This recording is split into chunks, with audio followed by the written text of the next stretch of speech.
Hello guys, welcome to another episode of The Book House. Today we have a very special guest named Brad. So let's play our intro and get right into the video.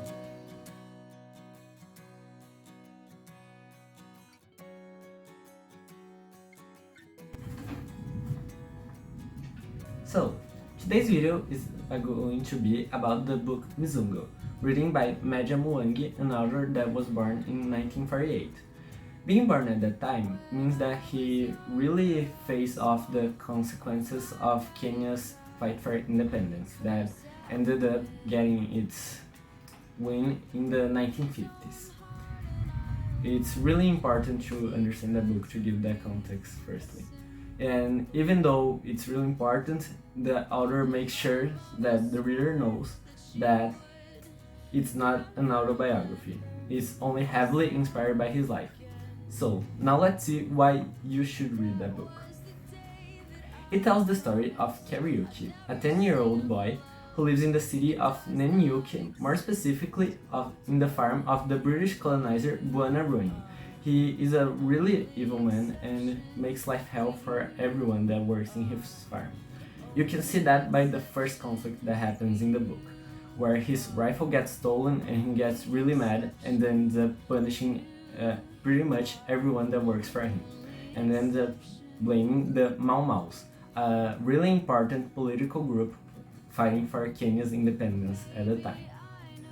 Well, because of the incident where his rifle was stolen, the boy Kariuki can't go to school that day due to the fear of getting out of his house. However, the next day, when he ends up going to school, the director gets really mad from him skipping school and he ends up getting beaten. And adding to that, he also gets verbally abused by his mother, where he shouts at him, calling him awful things, to the point where he wishes he was being beaten by her instead of receiving those harsh words. And he also gets beaten by his dad. So his life is really sad, and he pretty much only has his friend Nigel, which is a white boy that ends up being the grandson from Buonarroti. And incredibly, they met by mistake, by accident. And he is the reason why the book's name is Mzungu, because in Kenyan, it's a word that means white person. It's like a slang for that. So, he pretty much only has Nigel as a good person to talk to, and the forest, which he ends up resorting to a lot in the book. You can see that pretty clearly if you end up reading it, and it's a really good metaphor for his mental state. I really recommend you reading to see that aspect of the book.